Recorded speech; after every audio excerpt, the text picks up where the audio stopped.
പാലക്കാട് പോലെയുള്ള ഒരു സ്ഥലത്ത് മുസ്ലിം പള്ളി ഉറൂസിന് ഹമാസ് ഭീകരന്മാരുടെ ചിത്രങ്ങൾ ആനപ്പുറത്ത് എഴുന്നള്ളിച്ച സംഭവം വിരൽ ചൂണ്ടുന്നത് എന്തിലേക്കാണ്? ഒന്ന് കണ്ണോടിച്ചാൽ അത് ആർക്കും വ്യക്തമാകും. ആരെയും വേദനിപ്പിക്കാനോ കുറ്റപ്പെടുത്താനോ അല്ല ചില വിലയിരുത്തലുകൾ ഇവിടെ ചൂണ്ടിക്കാണിക്കുന്നത്, മറിച്ച് തിരുത്തലുകൾ ആവശ്യമെങ്കിൽ അത് ചെയ്യാനാണ്. നമ്മുടെ നാട്ടിൽ ജിഹാദി മനസ്സുള്ള അല്ലെങ്കിൽ അവരോട് അനുഭാവം സൂക്ഷിക്കുന്നവർ ഇത്രയധികം ഉണ്ടാകുന്നത് ഒരു മതവിഭാഗത്തിൽ നിന്ന് മാത്രമാണ് എന്നാണ് ചില വിലയിരുത്തലുകൾ സൂചിപ്പിക്കുന്നത്. അങ്ങനെയിരിക്കെ അവിടെ മദ്രസകളിലെ മതപഠനങ്ങൾ സ്വാധീനം ചെലുത്തുന്നുണ്ടോ എന്ന് ശങ്കിക്കേണ്ടിയിരിക്കുന്നു. തീവ്രവാദ അനുഭവമുള്ള ഒരു സമൂഹം ഉടലെടുക്കുന്നത് മദ്രസകളിൽ ആണ് എന്നാണ് പൊതുവെ ഉണ്ടാകുന്ന വിലയിരുത്തലുകൾ, നമ്മൾ കേട്ടിട്ടുള്ള വിലയിരുത്തലുകൾ. എങ്ങനെയാണ് ഇത്തരം ജിഹാദ് പ്രവർത്തനങ്ങളോട് ആഭിമുഖ്യമുള്ള വ്യക്തികൾ രൂപാന്തരപ്പെടുന്നത്?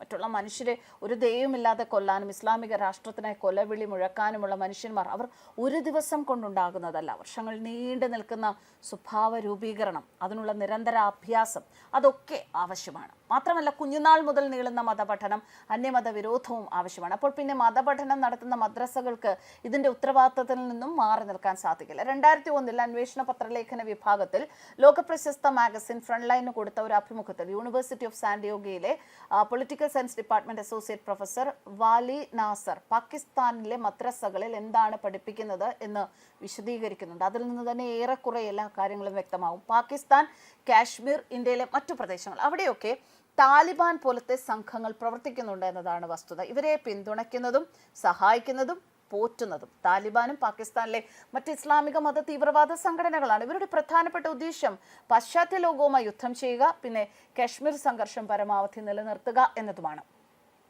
ഈ സംഘടനകളുടെ വേരുകളെല്ലാം ഇരിക്കുന്നത് മദ്രസകളിലാണ്, വിശേഷിച്ച പാകിസ്ഥാനിലെ മദ്രസകളിൽ. ഇവരെ ഏറ്റവും കൂടുതൽ സാമ്പത്തികമായി സഹായിക്കുന്ന സൗദി അറേബ്യയാണ് എന്ന ഒരു റിപ്പോർട്ടിൽ ഉള്ള ഒരു വിവരമാണത്. സൗദി അറേബ്യയുടെ മതപരമായ പ്രോജക്റ്റുകളാണ് ഈ മദ്രസകൾക്കുള്ള ഫണ്ടിങ് ലഭ്യമാക്കുന്നതെന്നാണ് വിവരങ്ങൾ. ഇസ്ലാമിക തീവ്രവാദം അത് ലോകം മുഴുവൻ എത്തിക്കാൻ വേണ്ടി ഇത്രയും ചെലവാക്കുന്ന വേറൊരു രാജ്യം ഉണ്ടാവില്ല എന്നാണ് ഈ റിപ്പോർട്ട് പറയുന്നത്. അൽ ഖ്വയ്ദയ്ക്കും ഈ മദ്രസകൾ വഴി ആയിരിക്കും ഫണ്ടിങ് ലഭിക്കുന്നത്. ഈ മദ്രസകളെ പഠിക്കുന്നത് ഭൂരിപക്ഷവും അഫ്ഗാൻ, പാകിസ്ഥാൻ പ്രദേശങ്ങളിലെ പാവപ്പെട്ട കുടുംബങ്ങളിലെ കുട്ടികളാണ്. മറ്റു വിദ്യാഭ്യാസം ലഭിക്കാത്ത കുട്ടികളെ ചെറുപ്രായത്തിൽ തന്നെ പിടിച്ചതിലേക്ക് മുങ്ങി താഴ്ത്തുകയാണ് ചെയ്യുന്നത്. കുട്ടികളിൽ മതവിദ്വേഷവും അന്യമതസ്ഥരോട് വെറുപ്പും കുത്തിക്കയറ്റുന്നു. കുറച്ചുകൂടി വളർന്നതിന് ശേഷം ഈ യുവാക്കൾക്ക് ആയുധ പരിശീലനം, മറ്റു കായിക അഭ്യാസങ്ങൾ എന്നിവ കൊടുക്കുന്നുണ്ട്. എന്നിട്ട് മതമൗലികവാദികളുടെ സ്വാർത്ഥ താല്പര്യങ്ങൾക്ക് വേണ്ടി ഈ യുവാക്കളെ അവരുടെ മരണത്തിലേക്ക് തള്ളിവിടുകയാണ്. ചുരുക്കത്തിൽ ലോകത്തെ പല ഭീകരവാദ സംഘടനകൾക്കും അംഗബലം നൽകുന്നതും അനുസരണയുള്ള ഭടന്മാരെ നൽകുന്നതും മദ്രസകളാണ് എന്നാണ് പൊതുവെ ഉള്ള ഒരു വിലയിരുത്തൽ. കുട്ടികൾക്ക് തിരിച്ചറിവും പ്രായപൂർത്തിയായതിനു ശേഷം മാത്രമല്ലേ മതപഠനം ആവശ്യമുള്ളൂ എന്നും ഇനി മതപഠനം ആവശ്യമുണ്ടോ എന്ന തീരുമാനമെടുക്കാൻ പ്രായപൂർത്തിയായതിനു ശേഷം വ്യക്തികളുടെ സമ്മതം നിർബന്ധമാക്കണം എന്നുകൂടി ആവശ്യം ഉയർന്നിരുന്നു. പ്രാഥമിക വിദ്യാഭ്യാസത്തിന് പ്രാധാന്യം നൽകാതെ മതപഠനത്തിന് പ്രാധാന്യം കൊടുക്കരുത് എന്ന അഭിപ്രായമാണ് ഇപ്പോൾ പൊതുസമൂഹത്തിൽ ശക്തമായിരിക്കുന്നത്. ഏറ്റവും കൂടുതൽ മതപഠനത്തിന് പ്രാധാന്യം കൊടുക്കുന്ന ഒരു വിഭാഗമാണ് മുസ്ലിം സമുദായം. മതപഠനം ആവശ്യം തന്നെയാണ്, അതൊരിക്കലും വേണ്ട എന്നല്ല. അതുകൊണ്ട് തന്നെയാണ് ആ ഒരു രീതിയിൽ മദ്രസ പഠനത്തിന് നൽകുന്ന അമിത പ്രാധാന്യത്തെ വിമർശിക്കപ്പെടുന്നത്. ഉദയ്പൂർ കൊലപാതകം അതിന്റെ വെളിച്ചത്തിൽ ഗവർണർ ആരിഫ് മുഹമ്മദ് ഖാൻ നടത്തിയ ഒരു പരാമർശം ഏറെ ശ്രദ്ധേയമായിരുന്നു. കുട്ടികൾക്ക് മദ്രസ പഠനം അല്ല നൽകേണ്ടത്. 14 വയസ്സ് വരെ പ്രാഥമിക വിദ്യാഭ്യാസം കിട്ടേണ്ടത് അവരുടെ അവകാശമാണ്. 14 വയസ്സ് വരെ പ്രത്യേക പഠനം കുട്ടിക്ക് നൽകേണ്ടതില്ല എന്നും ഗവർണർ ആരിഫ് മുഹമ്മദ് ഖാൻ പറയുന്നു. മദ്രസകളിൽ പഠിപ്പിക്കുന്ന കാര്യങ്ങൾ പരിശോധിക്കപ്പെടണം. തലയറുക്കുന്നതാണോ മറുപ്രവൃത്തി എന്ന് കുട്ടികളെ പഠിപ്പിക്കുന്നുണ്ടോ എന്ന് പരിശോധിക്കണം. മതനിയമങ്ങൾ അത് എഴുതിയത് മനുഷ്യനാണ്, ഖുറാനിൽ ഉള്ളതല്ല എന്നുമൊക്കെ അഭിപ്രായം ഉയർന്നിരുന്നു. അദ്ദേഹം ഒരു മുസൽമാനാണ് ആ വിവരങ്ങൾ പറയുന്നത്. ഇവിടെ പറയേണ്ട മറ്റൊരു കാര്യം, NIAയുടെ ഒരു റിപ്പോർട്ട് അതനുസരിച്ച് ചില മദ്രസകളിലെ വിദ്യാർത്ഥികളെ തീവ്രവാദികളാക്കി തീവണ്ടികൾ പാളം തെറ്റിക്കാൻ പ്രേരിപ്പിക്കുന്നതായിട്ടാണ് കണ്ടെത്തിയത്. കൂടാതെ ഇതിനായി യുവാക്കൾക്ക് പരിശീലനം നൽകുന്നുണ്ട്. അന്വേഷണത്തിന്റെ ഭാഗമായി മേഖലയിലെ വിവിധ മദ്രസകളിൽ ഏജൻസികൾ റെയ്ഡ് നടത്തുന്നുണ്ട്. കൂടാതെ അന്വേഷണ സംഘം ഒരുപാട് വീഡിയോകളും കണ്ടെടുത്തതായി റിപ്പോർട്ടുകളുണ്ടായിരുന്നു. ഓൺലൈൻ മോഡ് വഴിയാണത്രേ ഇത്തരം പരിശീലനം നൽകുന്നത്. കണ്ടെടുത്ത വീഡിയോകളിലും ഇത്തരം പരിശീലനങ്ങളെ കുറിച്ചുള്ള വിവരങ്ങളാണ് ഉൾക്കൊള്ളുന്നത്. ഗൂഢാലോചനയുമായി ബന്ധപ്പെട്ട് മുഫ്തി ഖാലിദ് നദ്വി എന്ന മദ്രസ അധ്യാപകനെ ചോദ്യം ചെയ്തിരുന്നു. ഈ നദ്വിയുടെ വീട് റെയ്ഡ് ചെയ്യുകയും മണിക്കൂറുകളോളം ചോദ്യം ചെയ്തതിനു ശേഷം പിന്നീട് പോലീസ് അദ്ദേഹത്തെ സ്റ്റേഷനിലേക്ക് കൊണ്ടുപോവുകയൊക്കെ ചെയ്തപ്പോൾ തീവ്ര ഇസ്ലാമിസ്റ്റുകൾ സംഘമായി ചേർന്ന് പോലീസ് വാഹന വ്യൂഹത്തെ ആക്രമിക്കുകയും നദ്വിയെ മോചിപ്പിക്കുകയും ചെയ്ത സംഭവങ്ങളൊക്കെ ഉണ്ട്. അത് 1 വർഷങ്ങൾക്ക് അപ്പുറമാണ്. പിന്നീട് പോലീസ് വീണ്ടും അയാളെ കസ്റ്റഡിയിലെടുത്ത് ചോദ്യം ചെയ്തു. ഇതൊക്കെ ചൂണ്ടിക്കാണിക്കുന്നു തീവ്രവാദ പ്രവർത്തനങ്ങളിലും വിദേശ ധനസഹായത്തിലും ഒക്കെ സഹായിക്കുന്ന ഒരുപാട് കരങ്ങൾ ഇവിടെ ഉണ്ട് എന്നാണ്.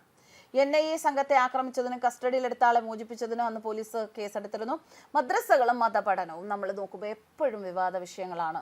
താലിബാൻ അടക്കമുള്ള ഭീകര സംഘടനകൾക്ക് പുറമേ നിന്നുള്ള ആയുധ സാമ്പത്തിക പിൻബലം ഇല്ലാതെ നിൽക്കാൻ സാധിക്കില്ല. എന്നാൽ എങ്ങനെയാണ് ഇത്തരം ജിഹാദ് പ്രവർത്തനങ്ങളോട് ആഭിമുഖ്യമുള്ള വ്യക്തികൾ രൂപാന്തരപ്പെടുന്നത് എന്ന് ചിന്തിച്ചാൽ മറ്റുള്ള മനുഷ്യരെ നിർദ്ദയം കൊല്ലാനും ഇസ്ലാമിക രാഷ്ട്രത്തിനെ കൊലവിളി മുഴക്കാനും ഒക്കെയുള്ള ഒരു ആഹ്വാനം, അത് വർഷങ്ങൾ നീണ്ടു നിൽക്കുന്ന സ്വഭാവ രൂപീകരണത്തിലൂടെ ചിട്ടയായ പരിശീലനത്തിലൂടെ ഒക്കെ കൊച്ചുനാൾ മുതൽ അവരുടെ മനസ്സിൽ കുത്തി നിറയ്ക്കുന്നതായിരിക്കും അന്യമത വിരോധത്തോടൊപ്പം. അപ്പോൾ പിന്നെ മതപഠനം നടത്തുന്ന മദ്രസകൾ ഒരിക്കലും ഇതിൻ്റെ ഉത്തരവാദിത്തത്തിൽ നിന്ന് മാറി നിൽക്കാൻ സാധിക്കുകയില്ല. എന്തായാലും നമ്മൾ പറഞ്ഞു വന്നത് പാലക്കാട് നടന്ന ഈ ഹമാസ് തീവ്രവാദികളുടെ ചിത്രം വെച്ചുള്ള ആനപ്പുറത്തെ എഴുന്നള്ളിപ്പാണ്. കേരളം പോലുള്ള ഒരു രാജ്യത്ത് നമ്മുടെ മനുഷ്യന്മാർ എന്തുകൊണ്ടാണ് ഈ ഇത്തരക്കാരായ തീവ്രവാദികളെ ഇങ്ങനെ വലിയവന്മാരായി ചിത്രീകരിക്കാനുള്ള മനസ്സ് കാണിക്കുന്നത്? അവർ ഇല്ലാതാക്കിയ സ്ത്രീകൾ, അവർ ഇല്ലാതാക്കിയ കുഞ്ഞുങ്ങൾ, അവർ നശിപ്പിച്ച വസ്തുവകകൾ, ഇതിനെക്കുറിച്ചൊക്കെ ആലോചിക്കുമ്പോൾ എന്തുകൊണ്ടാണ് ഈ മനുഷ്യരുടെ മനസ്സിൽ ഒരല്പം പോലും അനുകമ്പ ഉണ്ടാകാത്തത്? അനുകമ്പയില്ലാത്ത മനുഷ്യർ എങ്ങനെയാണ് ഉണ്ടാകുന്നത് എന്ന് ചിന്തിക്കുമ്പോഴാണ് ഇത്തരത്തിലുള്ള കുട്ടിക്കാലം മുതലേയുള്ള കർശനമായ മതപഠനവും അതിലൂടെ മനസ്സിൽ നിറയ്ക്കുന്ന ചില വിഷവിത്തുകളും ഒക്കെ ആയിരിക്കാം അതിൻ്റെ കാരണം എന്ന വിലയിരുത്തലുകൾ വിശ്വസിക്കേണ്ടി വരുമോ എന്ന് നമ്മളെല്ലാവരും ചിന്തിക്കുന്നത്. എന്തായാലും ഒരു മാറ്റി ചിന്തിക്കുക. തുടക്കത്തിൽ ഞാൻ പറഞ്ഞു, ഇതാരെയും വേദനിപ്പിക്കാനോ അല്ലെങ്കിൽ അങ്ങനെയുള്ള കാര്യങ്ങൾക്കല്ല പറയും. ശരിക്കും വിഷമം തോന്നി. തൃത്താല പോലുള്ള ഒരു സ്ഥലത്ത് ഒരു മുസ്ലിം പള്ളി ഉറൂസ് നടക്കുമ്പോൾ ആനപ്പുറത്ത് നമുക്ക് ഇപ്പോൾ ഹിന്ദുക്കളുടെ മതവിശ്വാസം അനുസരിച്ച് ആനപ്പുറത്ത് എഴുന്നള്ളിക്കുന്നത് തിടമ്പാണ്. അതുപോലെ ആനപ്പുറത്ത് ഹമാസ് തീവ്രവാദികളുടെ ചിത്രം വെച്ചുകൊണ്ട് പോവുക എന്ന് പറയുമ്പോൾ ഇത്തരക്കാർ ഉള്ള തൃത്താല പോലുള്ളൊരു പ്രദേശത്ത് താമസിക്കുന്ന ജനങ്ങളുടെ മനോവികാരം ആലോചിക്കും. ഹമാസ് ഭീകരന്മാർ മറ്റൊരു രാജ്യത്തായിരുന്നു, അവരുടെയൊക്കെ അന്ത്യം ഉണ്ടായി, അവരെയൊക്കെ കാലപുരിക്ക് അയച്ചു. ഇനിയുള്ളവരെയും ശല്യമാകുന്നവരെ അല്ലെങ്കിൽ രാജ്യത്തിന് ദ്രോഹമാകുന്നവരെയൊക്കെ ജീവിച്ചിരിക്കാൻ അനുവദിക്കില്ല, അവർക്ക് വേണ്ട ശിക്ഷ കൊടുക്കും എന്നുള്ള രീതിയിൽ തന്നെയാണ് അവിടെ ഇസ്രായേലും മറ്റു കാര്യങ്ങളൊക്കെ സേനയുമൊക്കെ നോക്കുന്നത്. പക്ഷേ ഇത്തരക്കാർ, ഈ ആൾക്കാരെ വലിയവന്മാരായി ചിത്രീകരിക്കുന്ന ആളുകളുള്ള നാട്ടിൽ ജീവിക്കുന്ന സാധാരണക്കാരായ നമ്മുടെ കേരളത്തിലെ പാവം മലയാളികളെ കുറിച്ചൊന്ന് ഓർത്തു നോക്കൂ. അക്കൂട്ടത്തിൽ എല്ലാവരും ഉണ്ടാകാം, ഹിന്ദുക്കളുണ്ടാകാം, ഇതിനെ എതിർക്കുന്ന ഈ മതവിഭാഗത്തിൽപ്പെട്ടവർ തന്നെ ഉണ്ടാകാം. അതുകൊണ്ട് തന്നെ വളരെ വിഷമം തോന്നി തൃത്താല പോലുള്ള ഒരു സ്ഥലത്ത് ഇങ്ങനെ കേട്ടപ്പോൾ.